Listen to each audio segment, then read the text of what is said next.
Hello, everyone, and welcome to Schmidless Live. I am your host, Kurt Schmidt, president and partner at Foundry. And boy, am I excited for the show today. I've got two old friends joining me from their new company. Well, it's not so new, but we're going to learn a lot about project management tools, software, and we're going to have a big discussion about it. I'm really excited for it. But before we do, we got to pay some bills. So we are hiring at Foundry. Make sure you check out our careers page, foundrymakes.com/careers. We've hired probably about 14 people since November of last year now. So growing quickly, and check out the careers page. If you don't see a role there that matches exactly what you do, but you're a pretty awesome person, message us anyways. We still might want to talk with you. So make sure you check it out, foundrymakes.com/careers. And before we get started, so as many of you who might watch this show know, I've got a long, torrid, sordid history of project management in my past, and working with these two guys in my past life has been fantastic, and I'm really excited they're here to join me on the show today. Guys, how are you today? Tom and Dave, how are you? We're good. Good. How you doing, man? Doing I'm good. A little hot, though. Kurt, I don't know. I'm feeling a little hot. Yeah, I'm a little warm too.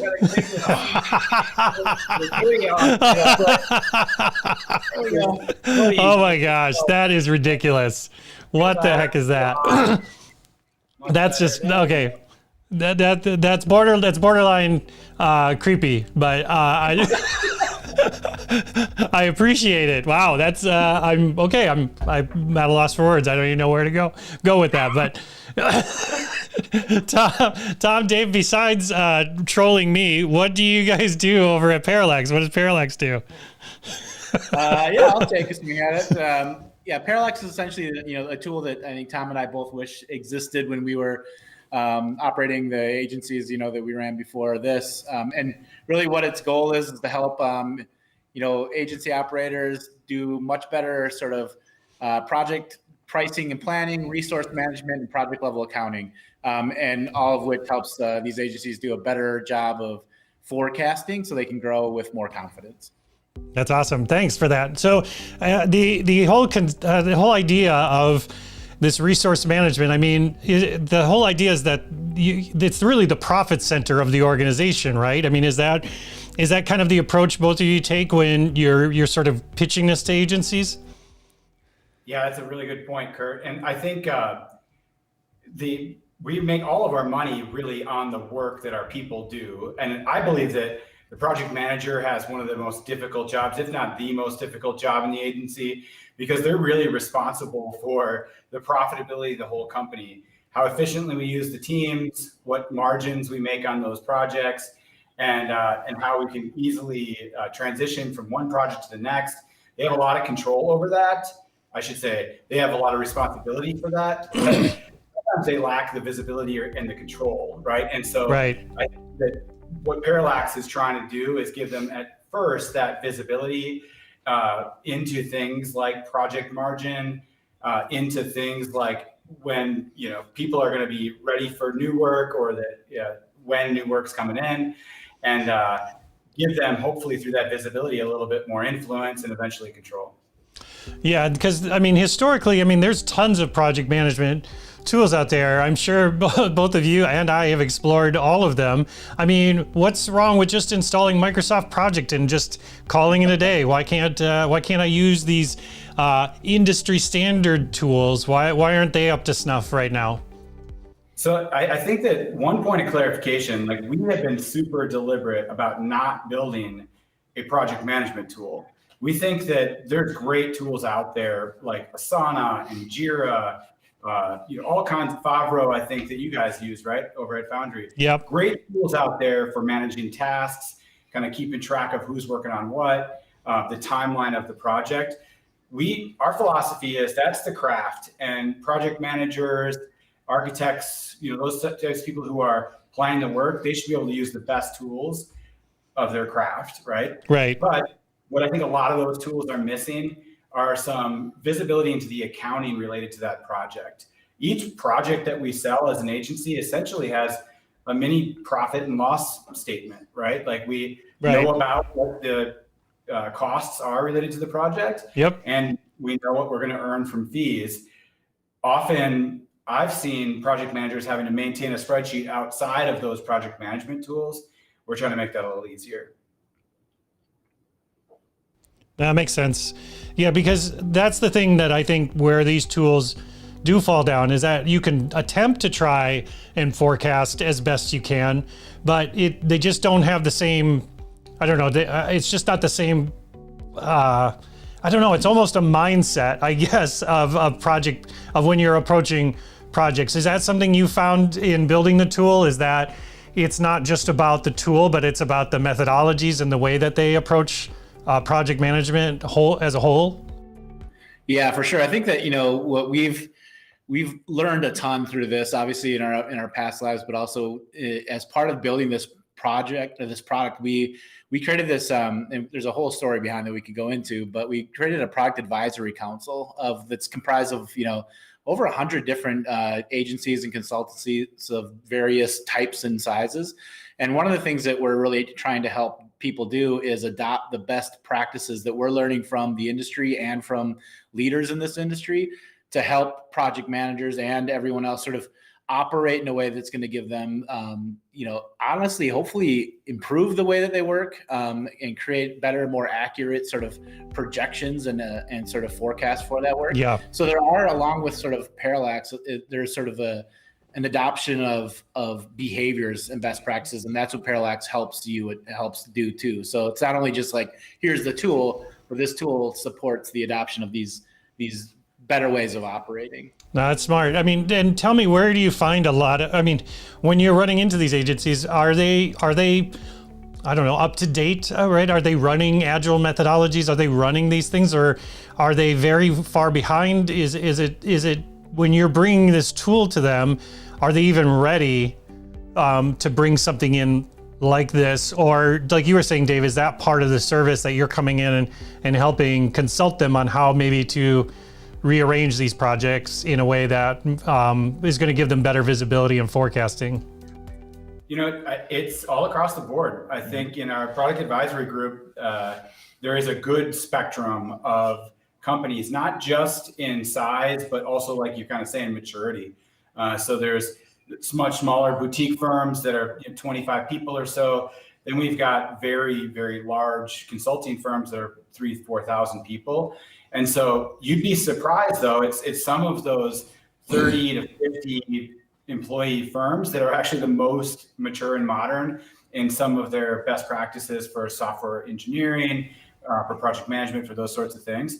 But yeah, it's a big spectrum, which is super great for us, right? Because we are taking that wide angle view of all of the different ways that people are solving these problems, and we're able to see patterns in the best and apply that to our product. But then, just as you said, for our actual customers, they also come in with different levels of maturity and readiness. And for some, they just boot right up, and within a few weeks, they're just rocking and rolling on the platform. For others, a big part of the value proposition is spending some time with our customer success team, our consulting team, to adopt those best practices as part of the rollout and the training of the tool. So, and I think that the number one thing I probably want to share related to that, though, is that we're learning every single day. We picked up some stuff along the way, building Nerdery and Zeus Jones, and hiring a whole bunch of really smart people that taught us lots about how this industry works. But that, was our past. Really today, like, thanks to our product advisory group and thanks to the really engaged customers that we have, we're learning new things every day, and we can apply that to the methodology for training new customers. It's awesome. Well, and for the founders and people that might be listening to this, what's some of your advice? You mentioned a product advisory committee and some of these other things. If you were to give advice to somebody who is interested, and again, I want to get back to the project management thing, but I can't help but jump on the thing you talked about, Tom, is how you've helped build this organization, and what are some of those things along the way that you've learned have really helped keep the momentum going for both of you? Yeah, I think that that hands down the best thing that we did was create this product advisory council. When we did it, we thought it was to inform our product. That was pretty obvious. We thought that having a wider view of what the feature needs were would be good for us. But what we've actually learned that it's much more than that. I talked about what we've learned as far as methodology and best practices that we can share with our customers and really the community. But also our marketing material and our go-to-market strategy has really been informed by this group. Mm-hmm. They tell us how they experience the pain. They show us the spreadsheets that they've built to try to solve those problems. We're like often accused of bugging people's conference room because when we describe how they experience the pain in the words that have been said to us before, they're like, dude, we had this conversation yesterday. Are you in our heads? And the truth is we just listen. Like we learned this from the smart UX people that we got to work with over the years. Like, empathy starts with listening, right? Mm-hmm.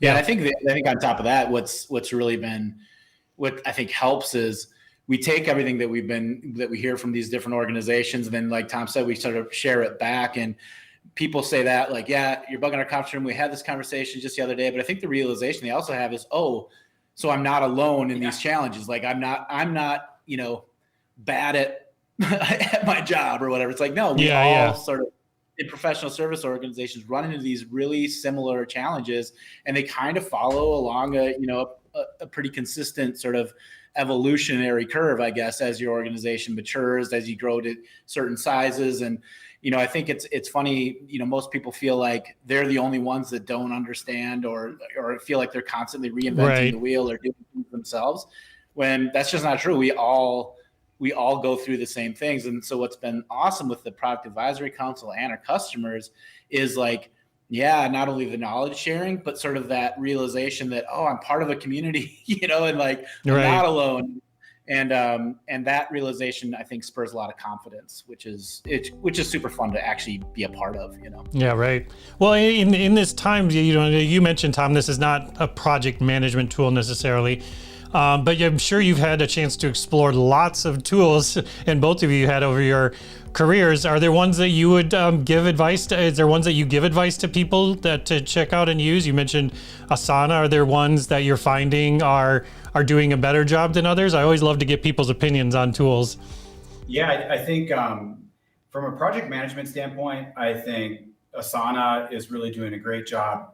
We use it. A lot of our customers use it. I think they're doing a really nice job, and I think the documentation is pretty decent. I especially like when you finish a task, how a little unicorn flies off into the gratifying. But no, I think Asana is really cool. Honestly, I'm becoming a gigantic fan of HubSpot, though. I know that you didn't ask about sales or no, this is good. Tools, more tools, please. But HubSpot is phenomenal. I think what started as a small little marketing automation tool has become like a really incredible ecosystem.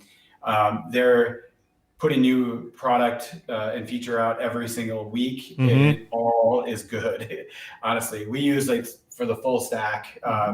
For marketing, for sales. Yeah. We're going to launch our website on the CMS here in a minute. We use it for customer support, and it's great. It's just like really intuitive. Like I said, their features are being updated all the time. And I really like their strategy for going to market. We kind of consider them a mentor brand.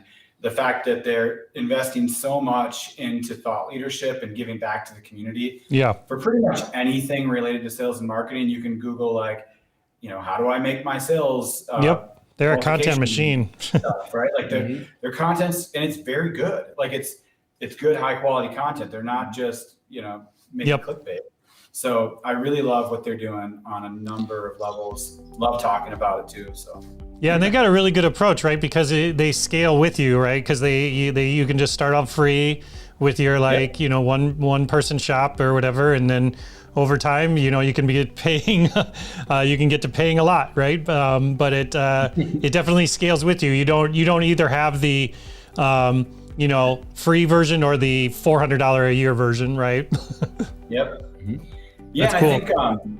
I think that any kind of company you're starting, if it's a SaaS company or if it's an agency, I think that you can look to HubSpot as a mentor brand as well. I think the modern buyer in B2B is purchasing services or software in a very similar way to what we used to talk about as more consumer-based marketing. And that's what I think that we're really picking up from those guys that I think everybody should pay attention to. Mm-hmm. I think that we want this. We want content. We want to be learning. We want to learn about your brand based on what you care about, what your mission is, the modern buyer. And I think HubSpot's done a really good job of that. We're trying to follow suit. Mm-hmm. That's great. So let's get back to some more project management things. Inside of these agencies that you're working with, are they all kind of set up similarly? Where's the real opportunity in sort of the head count that you've seen with some of these agencies that you're working with? Are they understaffed? Are they overstaffed? Do they have the right people doing the right job? What's some opportunities you guys have seen, and your advice to these agencies when you come in from a project management standpoint, saying, do you have advice around staff and org structure and scale, and what have you seen work and what doesn't work? So there's two really common trends that I'm really stoked about that I would not have anticipated. And the first one, sorry, Dave, if I cut you off. No, go for it.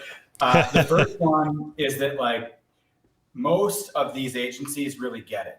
We're in a people business. Our product is people, and having engaged people that believe in the mission, want to be part of the team is goal number one. If we have great people, we're going to have a great set of services, and we're going to do a cool job. That, I think, is really awesome to see such a pattern of common understanding on that topic, because it's something that near and dear to my heart.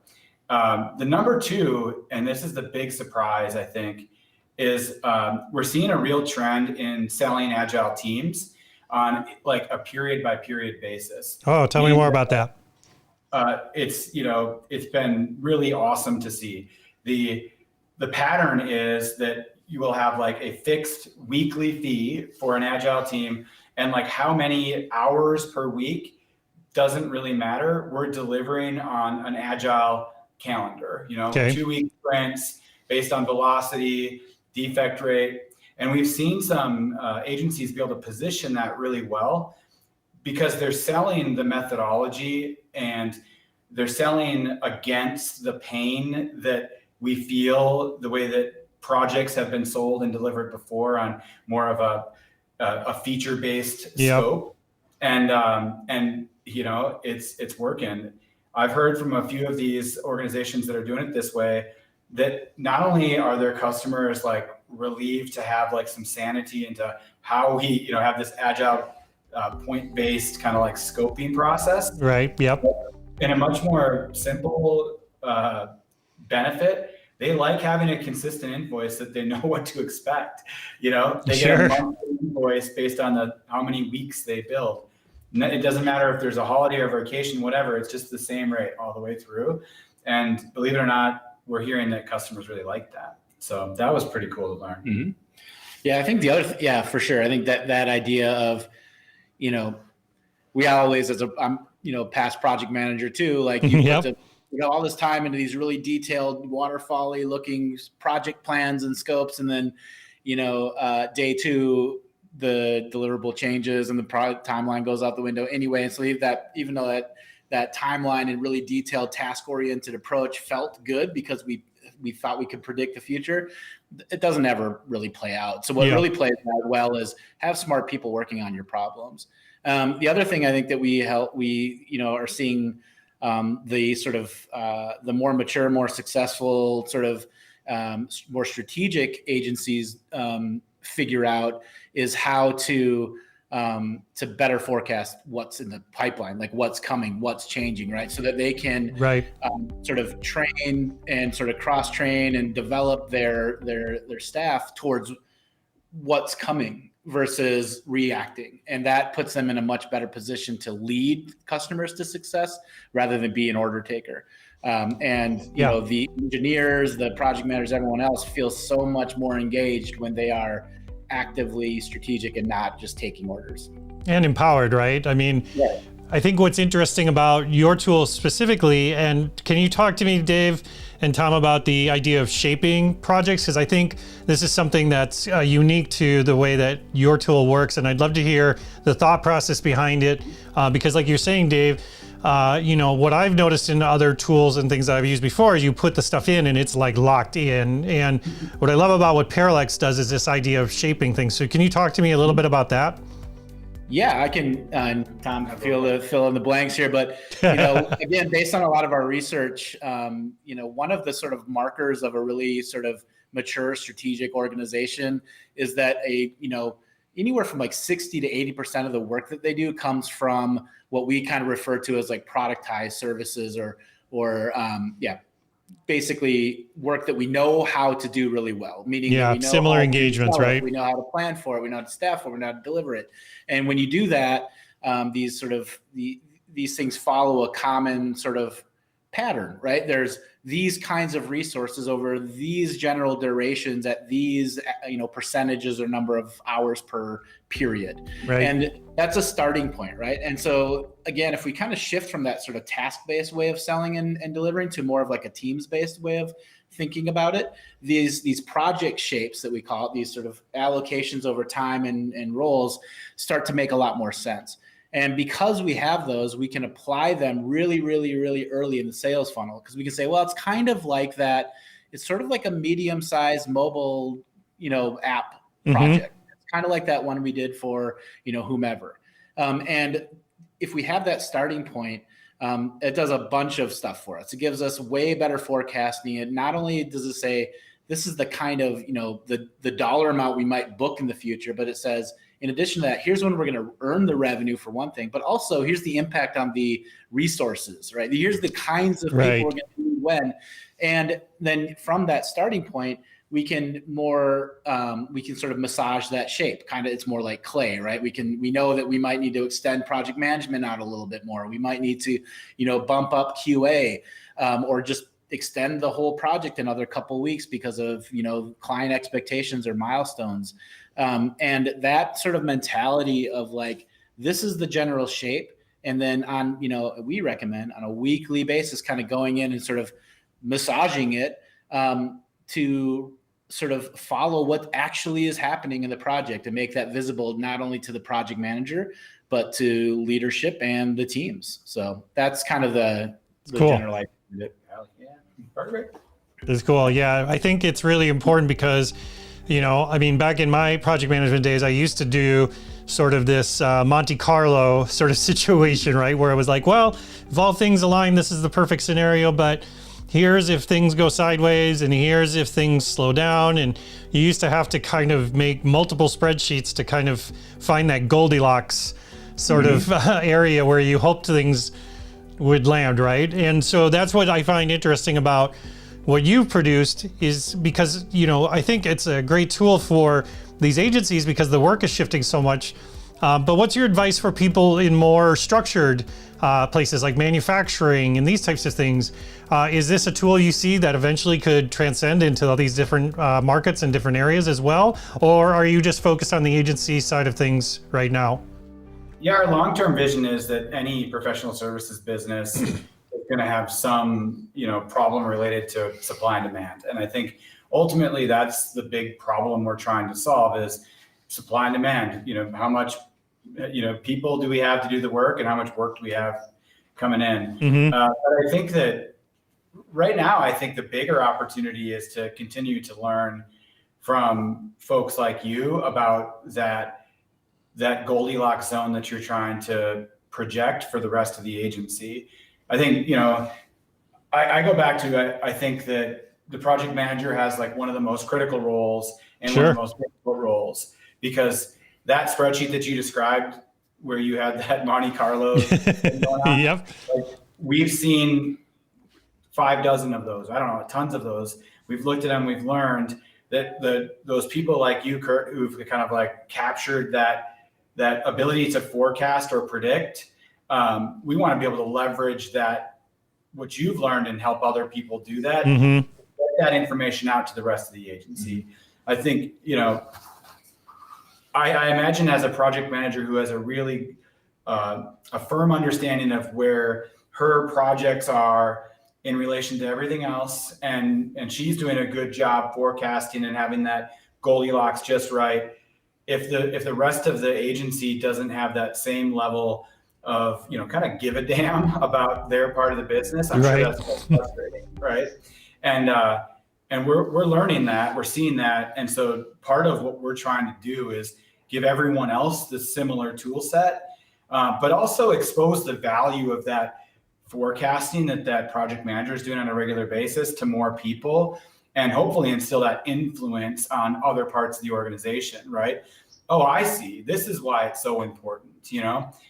That's amazing that you can see that this project is going to go over budget this early, right? Yeah. Like, if that's just locked in somebody's spreadsheet, it's hard to show the rest of the organization why that's so valuable, right? Or support them, Or support them, exactly. Yeah. So anyway, I'm pretty hyped about that whole concept, and we've got some really cool stories how Parallax has helped influence other folks in the organization to think more like project managers. Honestly, a great story I have. We have a customer that's been on the platform a little over a year, and when I first met him, he thought that there's no way that the salespeople would engage the way that I thought that they could. Sure.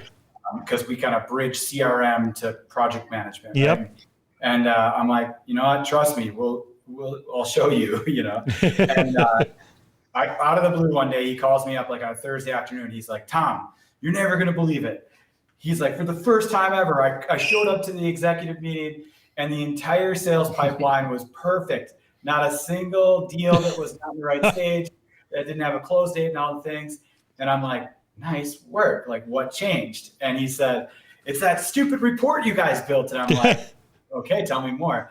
And we have a view into in Parallax that can like layer on what the incoming projects are from the sales pipeline and the existing backlog work that's already planned. And as it turns out, the CEO told me that this VP of sales just got tired of coming to that meeting every week and trying to communicate that, yeah, we're going to close this deal and that deal.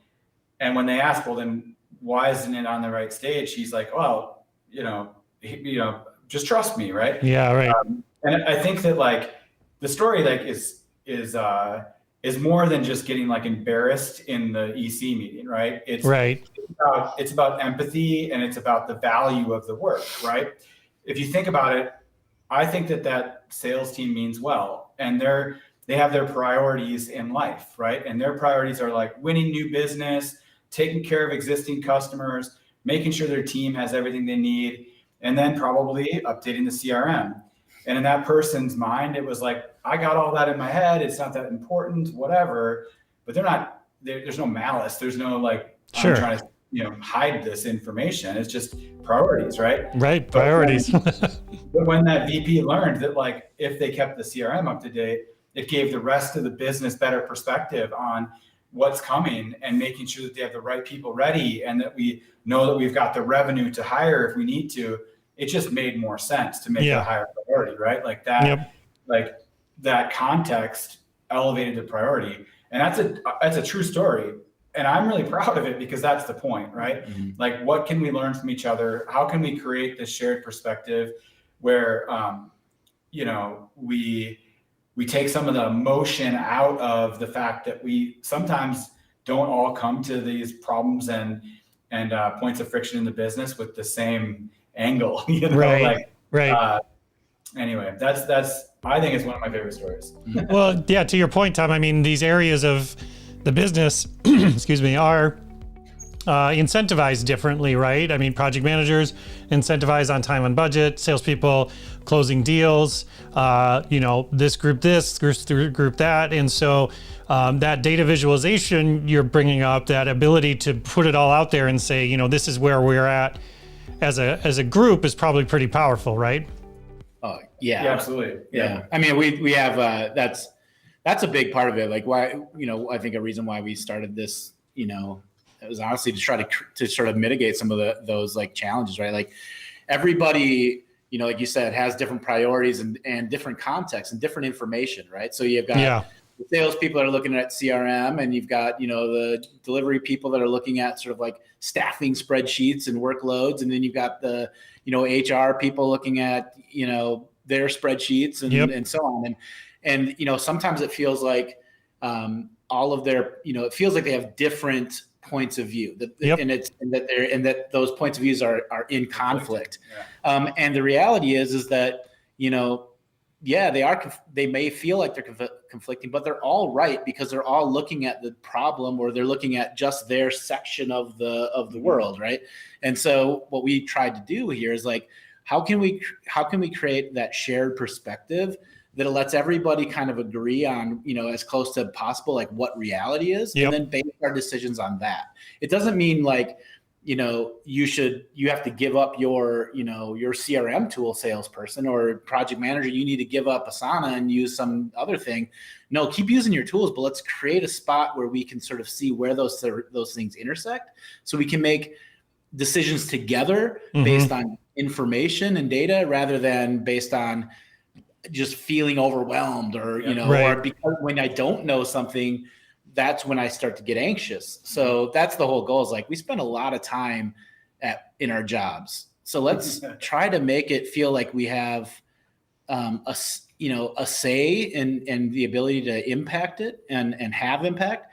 But to do that, with our fellow employees, where we're looking and sharing the same information. That's going to give us the best chance of making a positive impact, because when we're all, pointed in the same direction and believe in the same thing, we can do anything, Yep. Makes sense. Yeah. And I've always said, like, great teams build great products, and it's not the other way around. And a great team is a team that can communicate well and communicates often and has trust and all of those things. So the last thing I want to ask you guys about is, can you tell me some story? Tom, you kind of mentioned, but I'd love to hear stories of transformation. Can you tell me any impactful stories that have come out from people using your tool, people that you've seen really find success using it, and what does that success look like? Has it meant just more money? Are people happier with their jobs? Is it all the above?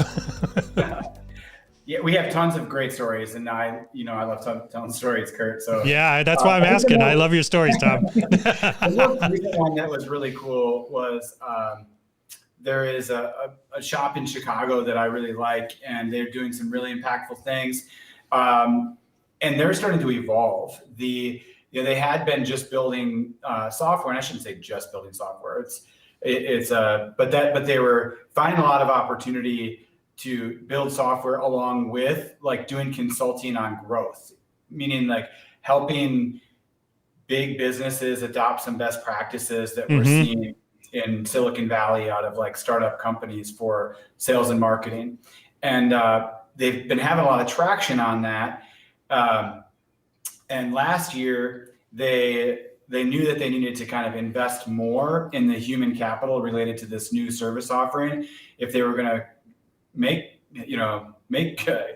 take advantage, I guess, of this early traction they were feeling. They needed different types of people on the team.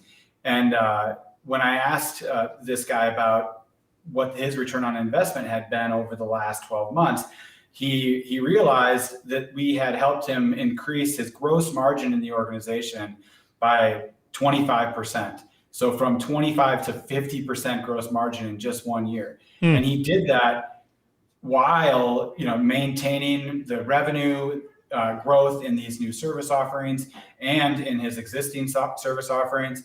And that additional gross margin allowed them to hire these different talent groups that weren't existing in his agency before, without worrying about like having high utilization there, right? So it wasn't just about profit to the owner's bottom line.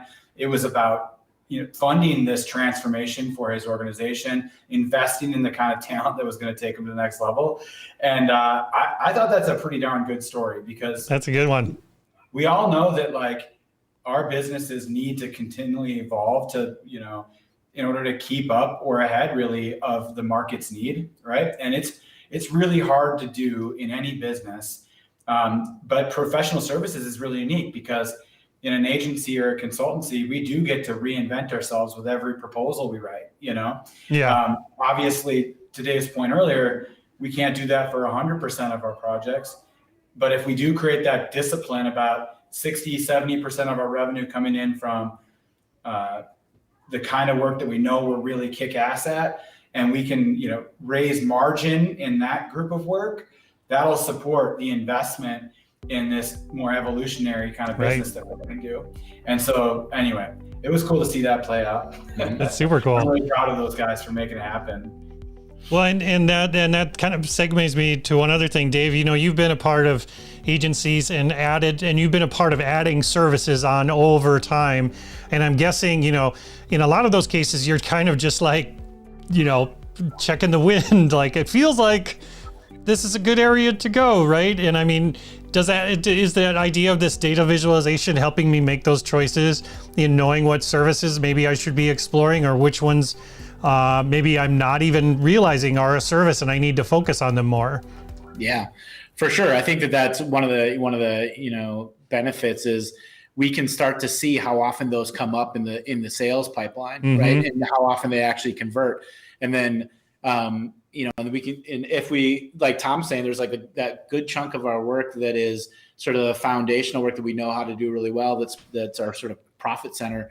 We use that as the foundation to do some of the exploration and the innovation side. And what we, within our product, and you can do this in other, using spreadsheets, I guess, but we would recommend our product is to sort of like see, what are these new things that we're seeing become more interesting, right? You're going to, and the markers are out there. You hear about them more just generally in culture. They come up in conversations, within the teams that, within the organization where they're at, at lunchtime talking about blockchain or whatever new weird tech is. But then also the customers are. And so what we can start to do when we have a better, more confidence in the core of our work is we can go, okay, we have room to experiment. So let's try some of let's see if we can apply some of these new ideas on some of our existing work. And maybe and I think that one, from a project manager's standpoint, to totally interrupt you and interject, I think that project managers deal with this already, but they don't have a good facility to support it. When I say that, I mean, like, I'm sure any project manager watching probably gets really frustrated when the developers tell them that, oh yeah, we decided to try some new framework and we're not that good at it yet. So like we're, it's a new JavaScript thing that came out and it's really cool. Yeah, let's experiment on this multi-million-dollar project. I think what we found is like trying to, with a bunch of our customers through this onboarding, they kind of said, what do you mean by this 60, 70% should be coming from consistent services? Does that mean we have to like write reusable code? And I'm like, no, dude, it's about like the pattern, and it's about how the pattern of like, some project management, some UX, some dev, some QA, like what's the methodology that we deliver? And just trying to standardize on that as best we can. The other like benefit is, again, I believe everybody comes into work every single day trying to do a kick-ass job. They want to be the best. They want to do their best. And I think before maybe we introduce this concept to some of these agencies, those developers who wanted to experiment with that JavaScript framework were thinking that's part of doing my best. And I think that it certainly could be, but is this the project, right?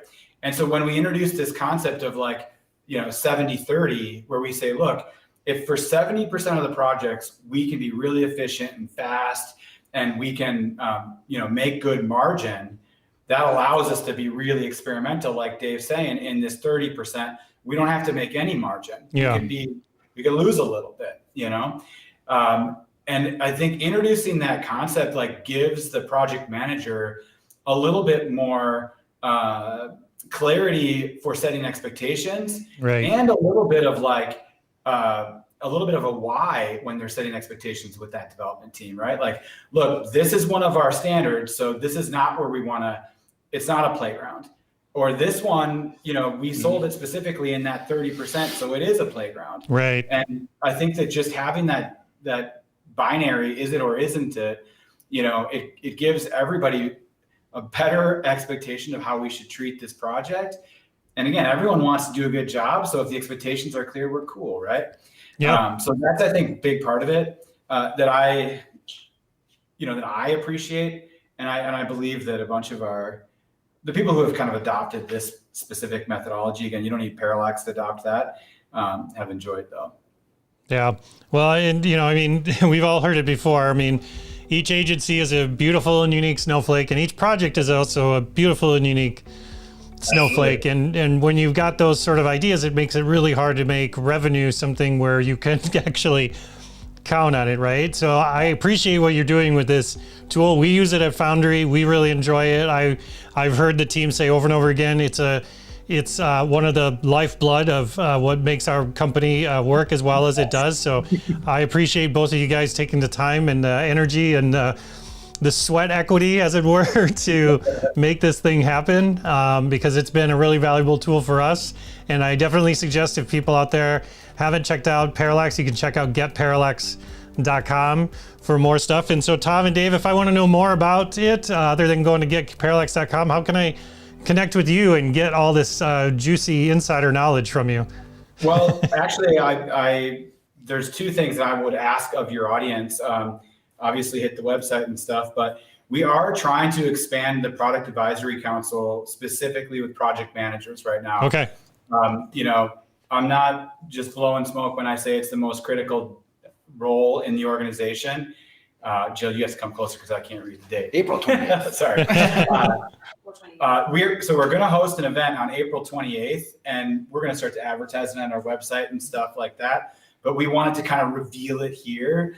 So if anyone's interested in kind of helping us define the future of Parallax, help us like shape the roadmap specifically in the role of project manager, I think it is absolutely critical that the project managers love our tool and feel a lot of value in it, and that they see it as a vehicle to provide their influence on the rest of the agency. And so if anyone wants to teach us how to do that, we'd really, really appreciate you guys joining us on April 28th. There'll be a lot more info about that. Yep, we'll be sharing that out on social and like Tom said, on the site too. And then you can always, hit us up. Our emails are pretty simple. Dave at getparallax.com, Tom at getparallax.com, or just hello@getparallax.com. But if you're interested in helping be a part of this project management product advisory council meetup, we'd love it. So, Awesome. And this is Kurt right here. Yep. You guys know he is like one of the world's best freestyle BMX amazing people. Literally, honestly, it was difficult to do the show there for a while, staring at that. We'll send you one. Yeah. Oh, good. Oh, well, thanks, guys. I really appreciate you taking the time, and let's plan on having you guys come back sometime this year. Let's keep in check with how the company's growing, and I'd love to constantly be picking your brain about what you're learning about what's happening out in the industry there. Thank you, Kurt. We'd love that. Yeah, thank you so much. Really appreciate it. Cool. Right on. All right, everyone. Thank you so much for taking the time to join me today. And remember, one last plug, we are hiring at Foundry, so foundrymakes.com/careers. I want to thank Tom and Dave from getparallax.com joining me today. It has been such a pleasure. I always enjoy our conversations, and I'm so glad that you took the time out of your day to join me, just me. Next week, we've got two live shows next week with some amazing folks. So make sure, if you're not following or subscribed or all those different things, make sure you do. Hit the buttons, hit the things, all that stuff. You know what the kids say. We'll see you next time.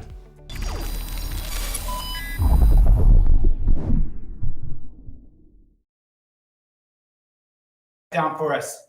Hang up.